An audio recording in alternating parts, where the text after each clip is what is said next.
welcome back from lunch. I think Heather's going to be popping on in just 1 second. But if you take a look at the agenda right at the 12:45 mark, you'll see that I put 3 naming conventions for you to consider for the afternoon, since we had a little bit of confusion in some of the breakout rooms. If you are in a group, in a room, and you have a G starting, you're good to go. You don't need to change it. If you are on the virtual meeting, but you're by yourself and you want to be put in a virtual room with colleagues from your ISD, start your name with your ISD and we can find you real quick to be able to put you in the same room. And if you're alone and you want to be in a breakout room with other coach colleagues, just go ahead and leave your name first and your ISD second. Hopefully that will help Annie and Heather and I during our breakout time. Thanks, Michelle. And as we dig into this next portion of shared learning together, a couple tools we will use are breakout rooms and Slido. So please be sure that you have those ready to go and that you do use that naming convention so that we can make this time the most productive for you. You'll also see on the agenda in this 12:45 to 2 o'clock section, the slides are linked in there. And then there's also a optional breakout guide. You can use the slides or you can use this as a place to keep notes and track your conversations. Michelle mentioned earlier that we want to offer time for you to reflect personally on the learning today. This is one space to do that, and you may have your own. So those are in the agenda. And with that, we will get started.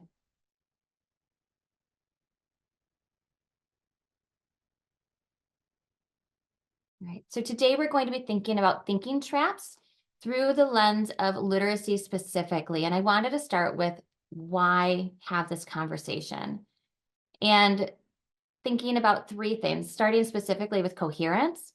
We have had a lot of members from this room and this space.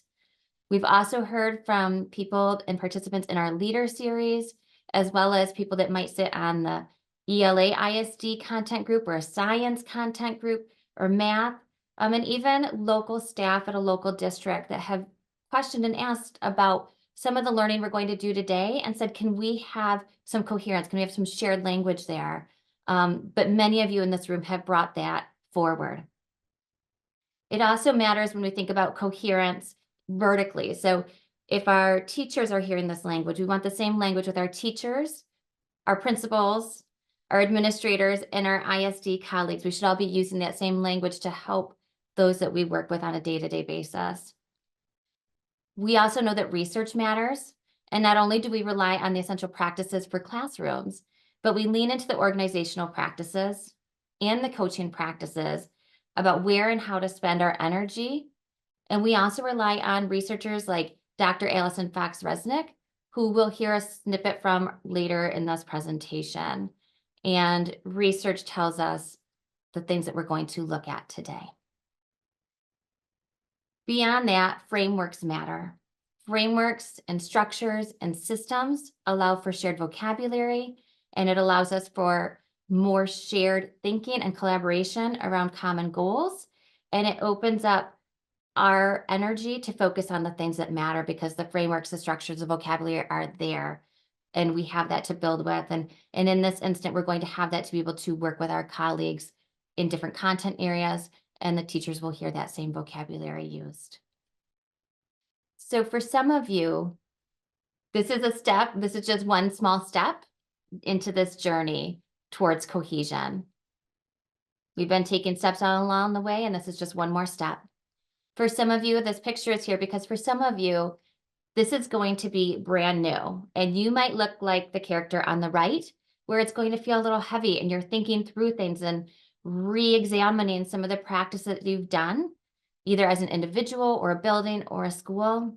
And some of you might be more on the left. Like, I've heard this before. I was part of the leader series where I went to organizational practice learning. And this is depending on where you are, you're each going to have your own journey. And you're each taking your own steps to go deeper with this learning. For those of you who are coming back around to this learning, asking you to think specifically about what you're hoping to learn from this today and going deeper and applying it to literacy, but also helping your colleagues that this is new to them. So take a moment as we look at our learning intentions. Think about where you are in this journey, knowing that this is where we're headed, and have this opportunity to reflect with your colleagues which learning intention is going to be most important to you today.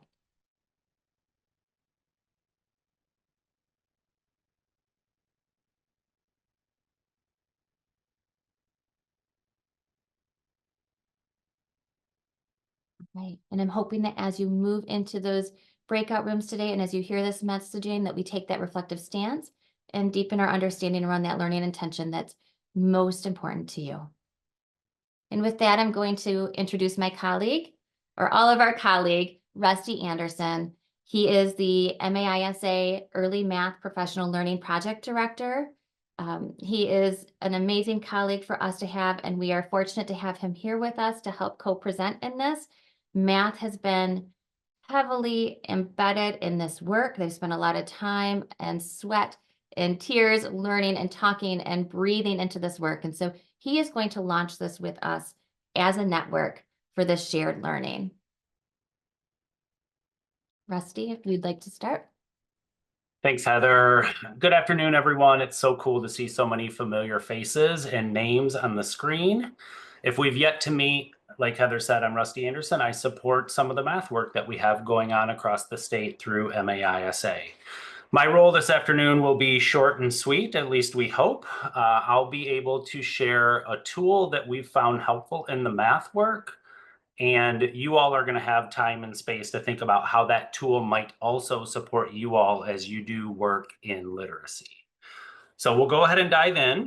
On the screen here in just a sec, you'll see the challenge that we have in math. And my hunch is, as you read through what's on the screen, you'll feel similar challenges in literacy. So I'll just give you a second to peruse what's on the screen there.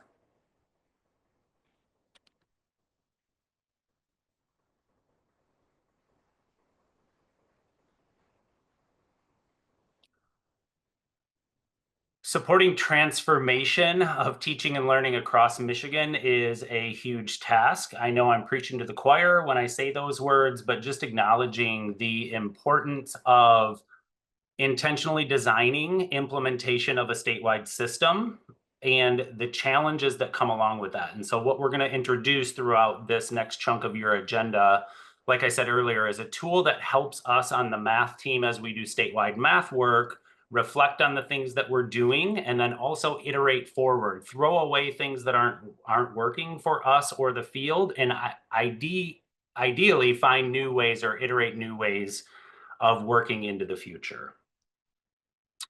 The math essentials, similar to the literacy essentials, have value statements. I know the literacy essentials and the work that you all do have enabling conditions. They're quite similar. I'm just going to give you just a hot second to read the 5 value statements for mathematics.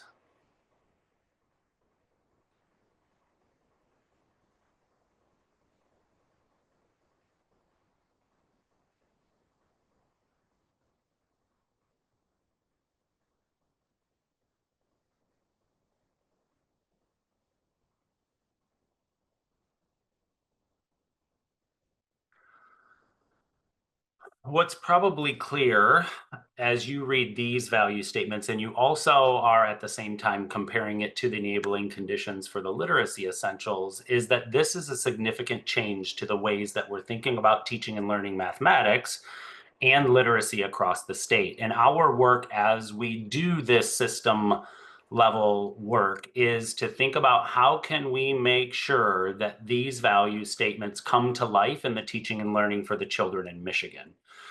As I said just a second ago, that is a significant change and one that is not to be taken lightly. From that significant change comes this question.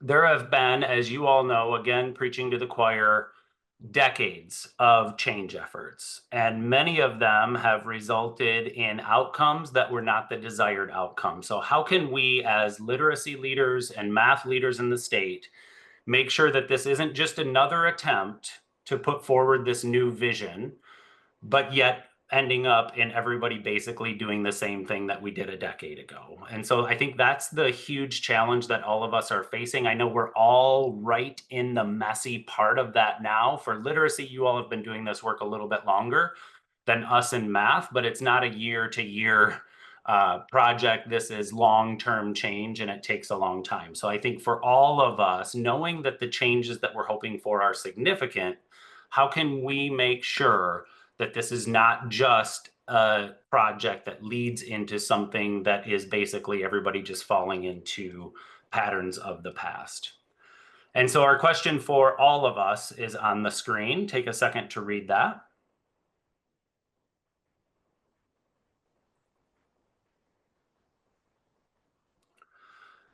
So we've inserted the language of literacy coaches, and for math, we think about it through the math lens. What do we have to disrupt or interrupt in the things that we do and that we're in control of about our own ways of thinking, doing, and being to come out on the end of this thing with a new vision and new work happening for children in the state? So that's our challenge, and it's a significant, complex one. This quote on the screen is from a recently released book who was co-authored by one of the researchers that we work closely with. Many of you have interacted with her, whether it was through an event or a video previously. This one stands out to us though. So take a second to read this quote.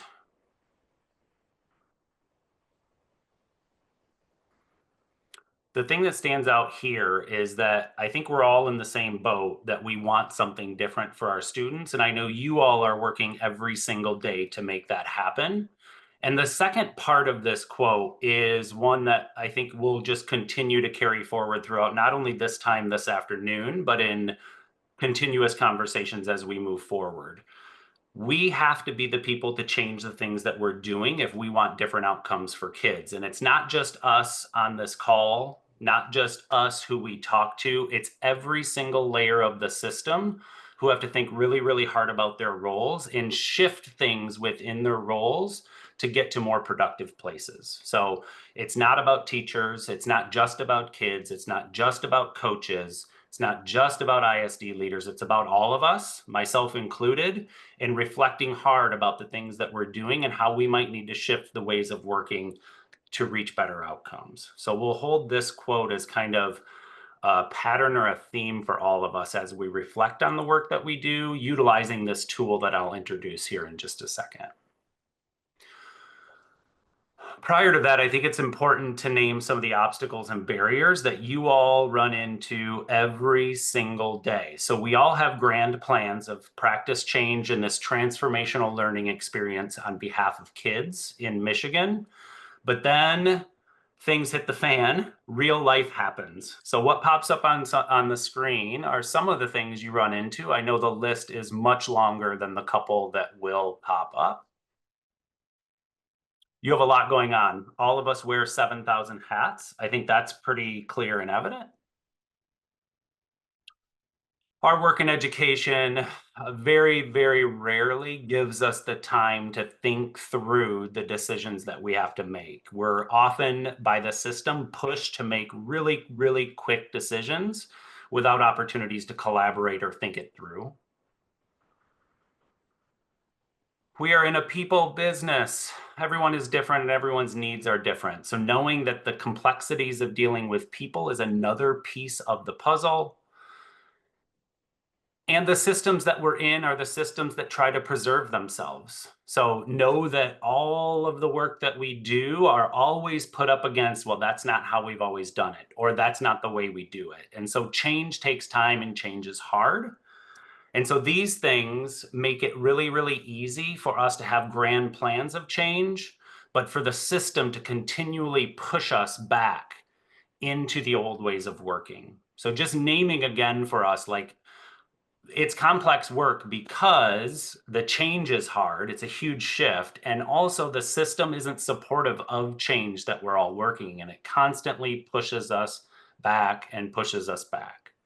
So let's keep those things in mind as we move forward and think about this tool that we're going to have, which is going to be the focus of the next chunk of our agenda, called Thinking Traps. I'll give you just 30 seconds to read the definition and how we're defining this tool of thinking traps.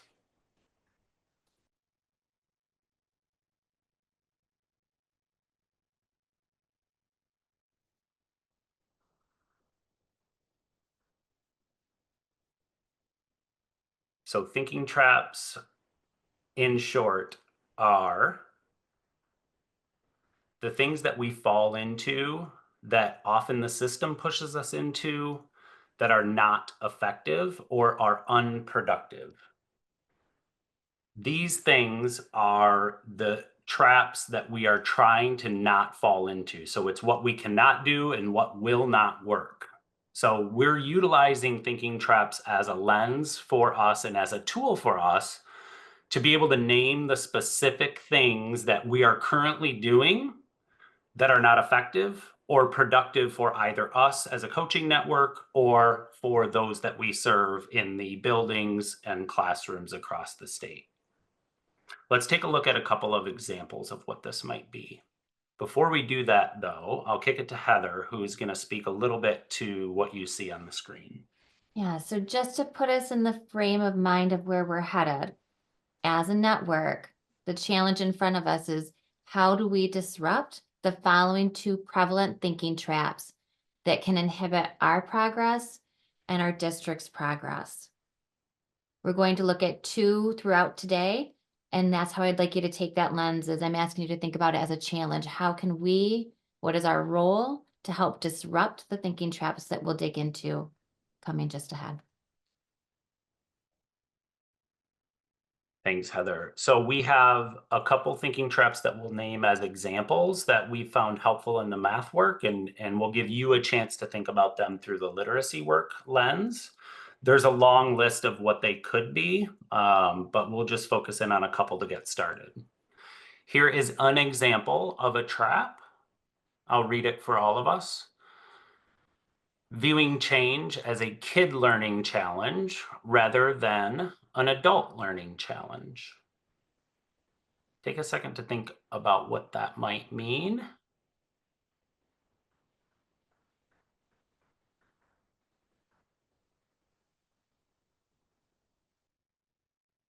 Here's an example of how this trap might play out in districts or education settings across the US or across Michigan.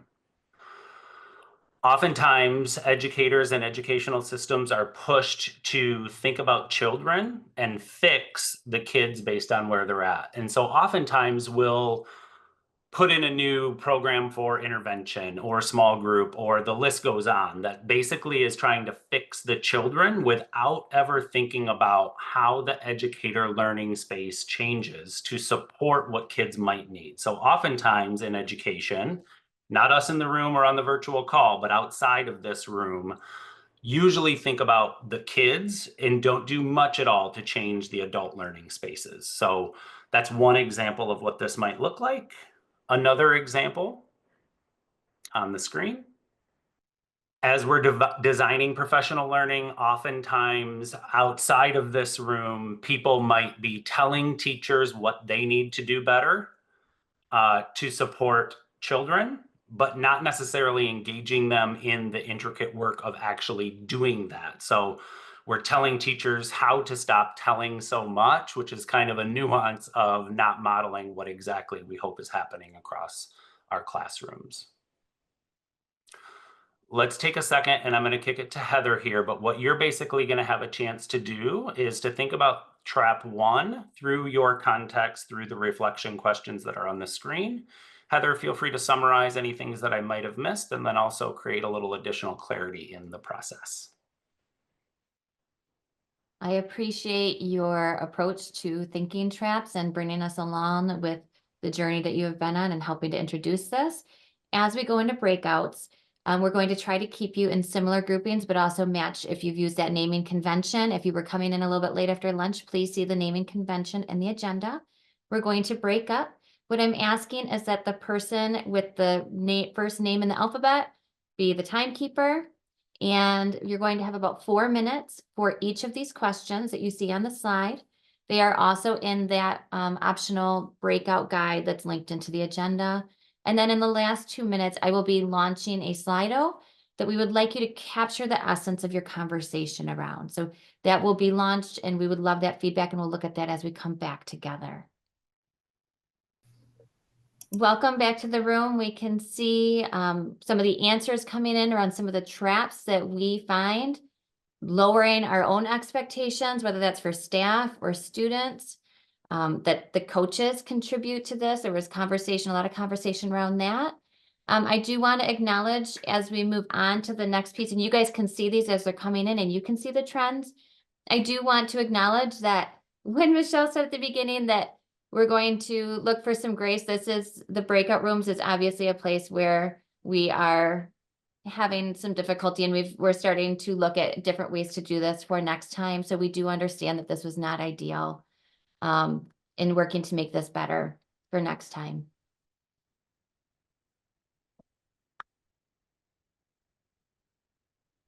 So how do we disrupt some of these thinking traps, and specifically this thinking trap? One thing we can do is we can look at the research that we do have and the tools that we do have at our disposal, like the coaching practices. If we look at the coaching practices, specifically I'm going to just call out a couple examples, but throughout it's telling us how to disrupt this thinking trap. Essential number 5 and essential number 2 both offer opportunities for us to think about what we can do as coaches. So we see words like improve student learning, but also enhance teacher practice. So it is telling us that we need to focus on both of those, and that our goals and our focus are on both. We also see here where it talks about guiding teachers to reflect deeply on the implementation and its effect on the users. Or where we talk about developing goals for addressing and how we assess that. We can also look at our organizational practices. Those also provide guidance and support and research about what we need to do in order to help disrupt that pattern. So, for example, it talks about having professional learning that's intentional in its opportunities for content, including things like having the why and the how, and having things that focus on not only teacher practice, but also student learning and student motivation. There's another component to this that asks us to also think about learning in the context of opportunities that are collaborative. What context are they happening in? And then finally, that organizational practice, essential 4, that focuses on professional learning, also asks us to think about being intentional in the way that we design those learning opportunities. So how are they structured? How are we making sure that there is opportunities for things like modeling and coaching that addresses both students and looking both student learning and the teacher practice? Another way we can disrupt this trap, that trap number 1 that we looked at, is we can use some reflective questioning. As coaches, reflective questioning is one of our go-to tools. How do we leverage those things that are natural to us to help disrupt this? And here's 2 questions that we can do that with. So we can ask ourselves, and we can ask our planning teams, are we critically thinking about and planning for different ways of supporting adult learning? Or is our plan more of the same? We might also ask, are there other educators that also need to be supported to learn new forms of practice? And are we thinking about supporting their learning intentionally? I'm going to go to the next slide, and I have additional sample coaching language, and I'm just going to scroll through these. I'm not going to read them, but I'm going to give you the opportunity to say, yeah, I can see myself using this language with my team, with my PLC, with my principal, with my curriculum director, whatever that might be, to help attend to the thinking trap.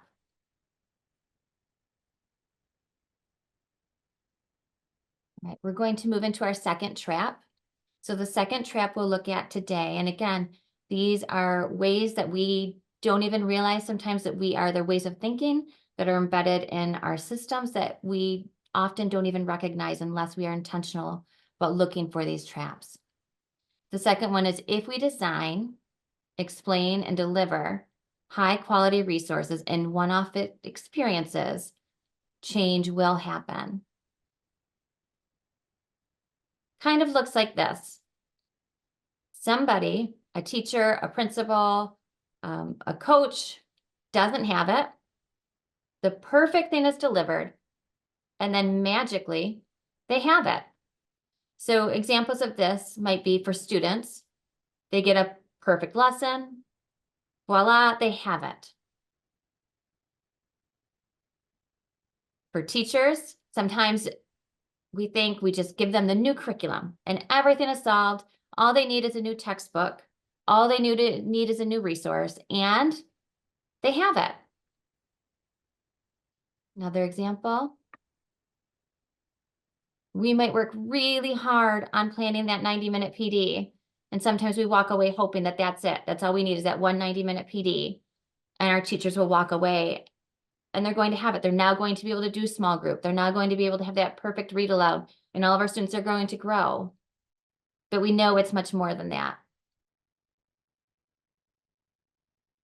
Perhaps for us, it's a carefully crafted coaching cycle. Looking at our principals, that same really well-planned PD or another really well-planned PD for just our principals or our leaders. Or a checklist, right? Just give them a checklist and they'll know exactly what to do and to look for. They'll have it. These are all traps that we fall into when we think we're just going to deliver it, that perfect resource, that perfect tool, and change will happen. We just need to give that example. And sometimes it's the opposite. We think if they don't see the change, it's because it wasn't perfect enough. I didn't give that right tool. The tool needed to be better. The PD needed to be better. What could I have done differently? And so I'm going to give you a moment in your teams. You're going to go back into those teams. Annie and Michelle have been continuing to work on that. So hopefully when you're going back in, you're going to be in a better place than we were in the last breakout groups. But we're going to ask you to reflect on the following 2 questions, 4 minutes on each. What are some ways you might have fallen into this trap as a coach, as a school, or a district, and why? What factors contribute to this and what needs to change? Another 4 minutes. And then spend the last 2 minutes deciding what you want to put into the next Slido. And Heather, to make it a little easier, I pulled all the questions out and put them directly on the agenda, including the slide number. Okay. All right. So we'll have 10 minutes in the next breakout. Thank you. All right, welcome back. As we are putting in our responses from our conversations, there's some trends that are lifting here. Time, the professional learning and PD, just the time is an issue. I see the initiatives and I've seen that written in many different ways that this might not pick up, but the idea of competing initiatives, too much going on, not enough time. I saw labs mentioned as a way to help combat this. Oops, I didn't mean to do that.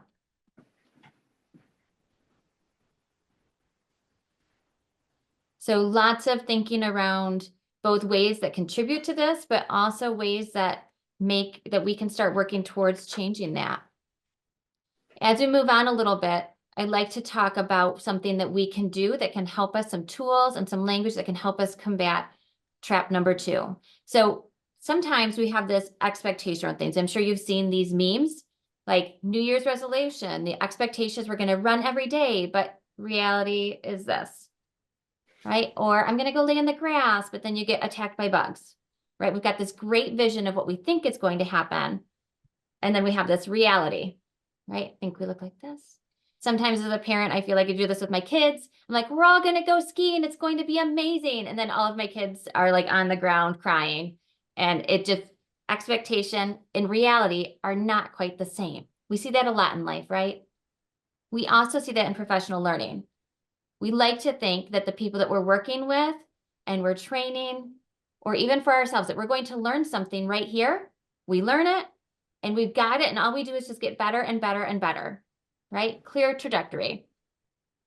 Learning doesn't work that way. Learning unfolds in a different way. It looks possibly more like this, or like this. Sometimes it's this, right? Where we're learning, and then we come back to the beginning. As a coach, one of the things that took me a long time to understand is when I worked with adult learners, that sometimes people need time to process. And the first time they hear it, they're not ready for that learning, or it doesn't quite sink in with the other learning. And so as things go, learning really does look more like one of these, where it takes multiple times of coming back and learning and going deeper and trying it and applying it in different contexts. It may even look like this. Learning is messy. Professional learning is messy, and we have to have that understanding. We have to stop expecting it to look like this and do our best to make it look more like this in a supportive context.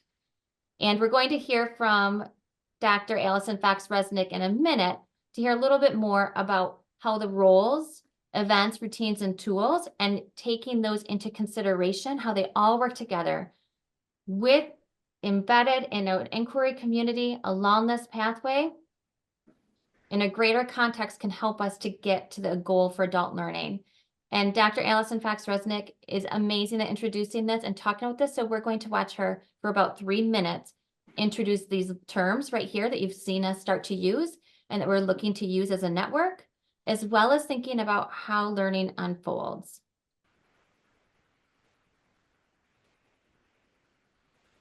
So often we think about professional learning. Let's zoom in on professional learning here. We think about it, and I heard some people saying this at their tables in terms of like, what do I have to do tomorrow? Or what's that thing next week? I have to fill up 2 hours, right? Or over here, what's the role of the principal? Let's just think about that for a little bit. What I'm going to encourage you to think about, and this is a little bit of a thinking tool that I'm going to give you a brief preview of. If you want to learn more, come hang out with Sonia and I in the breakout this afternoon. We're going to dig into this tool a little deeper. One way to think about professional learning systems is that you have to think about the roles, the events that are happening, the routines that are happening, and the tools. So let's zoom into this a little bit. Roles means the way roles are enacted. As all of us have experienced, there's a zillion ways to be a principal. What matters about how those roles are enacted is part of thinking about your professional learning system. Routines are the common patterns of interaction that we do all the time. That could be how we look at data. That could be what's our observation cycle look like. That could be that we always do an exit ticket at the end of a PD. They're recognizable and repeatable. Events are either planned events, so this is a planned event, or they can be incidental events. So I run into you in the hallway and we have a conversation. That is also part of my professional learning system. And then there's the tools I experience as a learner. Those can be both, and this is important, the tangible tools. So you have a tangible tool in front of you. The practices, organizational practices are a tangible tool. If you internalize one of the values and deeply believe in it, that's also an intangible material or tool. That's an idea that you are using to do your work. Now, it's important to notice these aren't like clear categories. They all interact. They often all happen within an event, right? But if we just think about the event and not the other pieces, or if we just think about the roles and not the other pieces, we're missing parts of the system. And here's the other thing. If we think about anyone's learning over time, so there's time, there's my learning. Does it go straight? No, it's all over the place. And it's supported over time by all of these things in interaction with one another.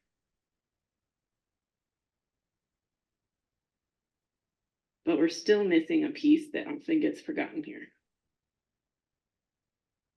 It matters what kind of community I'm in when I'm experiencing those things.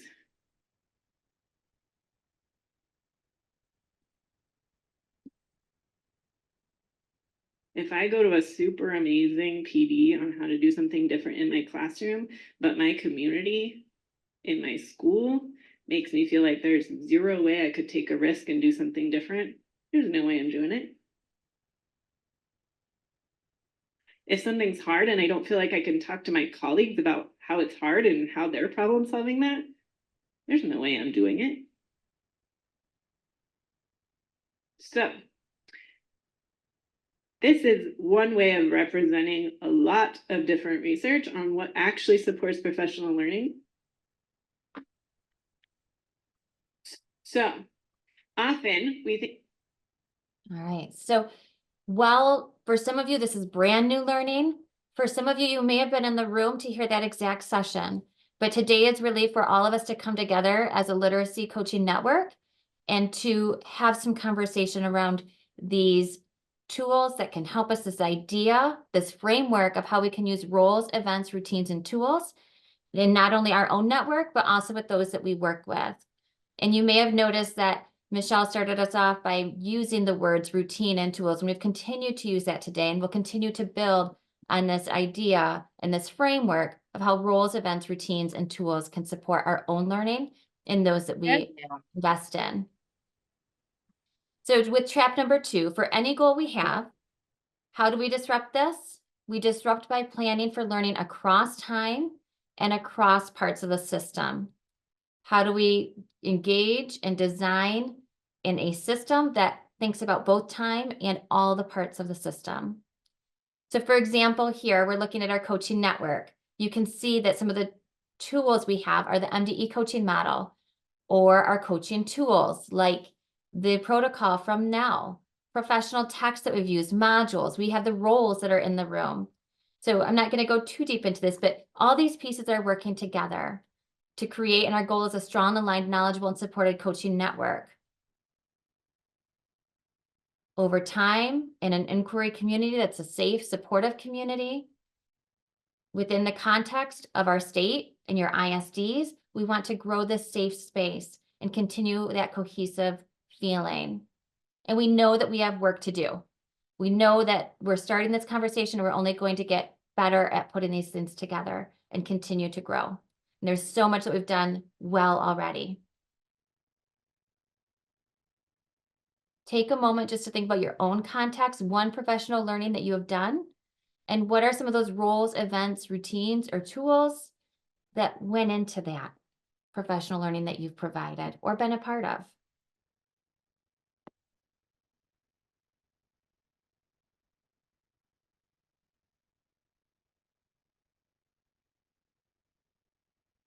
All right, and also thinking about how do we braid our work together. And this is a slide that we borrowed from the math team, and you'll see all of their math things that they do along on the left-hand side. So the instructional playbooks, leader support, everything highlighted in green are areas that we want to start aligning, and we can start aligning our thinking. So things like adult learning principles, which we're attending to today, and there's a specific training around learning labs, instructional rounds. Those are areas where early literacy and early math are starting to coordinate and share those learning spaces. There are links at the bottom if you haven't done instructional rounds or learning labs for future learning. So we want to coordinate between literacy and math, but we also want to at the state level, but we also want to do that at the ISD and at the local districts, because ultimately it's the same teachers and the same administrators that are hearing this language. And if we're all using different language and actions, it makes it harder to get the work done for them in the work that we're doing to implement practice. And we could go through and do the same thing. For example, we could go through and put over all these gray blocks, put our own things that we just looked at in the last slide. But we're just trying to show how we're already looking at some of that crossover between early literacy and early math. And this isn't brand new. We've been doing this for a while. We're just continuing to build. Just come on. All right, our last group, our last time of the day, we're going to spend about 15 minutes in a breakout room. The first question is, how might thinking traps have contributed to success or lack of success with previous professional learning? 5 minutes for that. How might considering traps, roles, routines, tools, and events improve outcomes? 5 minutes for that. And then what thinking traps do you encounter related to literacy and coaching? Consider the traps related to system and individual practice. And with this last question, we're going to ask you to identify 1 or 2 top traps that you run into, thinking traps that you run into in your own context. I'm going to provide you an example before we break into breakout rooms. So a system example that's literacy or coaching specific might be, I need to teach all my literacy standards in my literacy block. That is a systemic thinking trap. that you encounter or you might encounter. Another example for systemic is what happens in my room matters only while I have these students. The instruction that happened the year before, the year after, or an intervention does not. It's what I do in my room. Or perhaps with an instructional practice, we need small groups so that kids can read text at their level. That's not correct, right? And then the coaching specific, this too shall pass. If I wait long enough, it will change.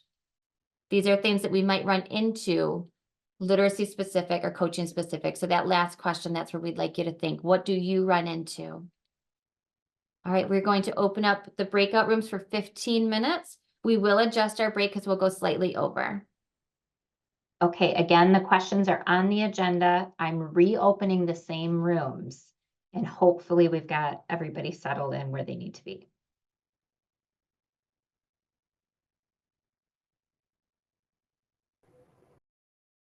All right, welcome back.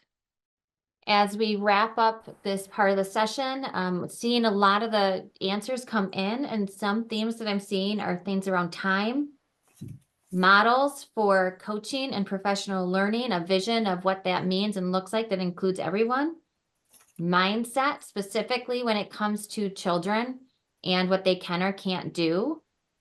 And then also leaders is another trend that I'm seeing, and what the role that leaders play when it comes to professional learning. So just to reiterate, when we look at that last question, the reason for asking that last question is to reflect on challenges and think about your own application, but also to really help us plan for where this network needs to go next and what kind of thinking trips we want to focus on. So there will be a team that goes through all of the information you've shared today to help look at what comes next. So we really appreciate you putting the time and the energy in there, and it is not wasted. So as we go into break, I just want to share this challenge. As a coaching network, begin to disrupt. Baby step. We are here. We're just engaging in the work. So let's begin to consider and align our elements. Let's begin to notice where those gaps are. Begin to use or play with the use of this language as a network and with the people that we serve. You are appreciated. We know this is hard work, and we sincerely appreciate all the grace we're having or your patience with the breakout rooms. We're going to take a 10-minute break and be back at 2:20. We'll see you in a few minutes.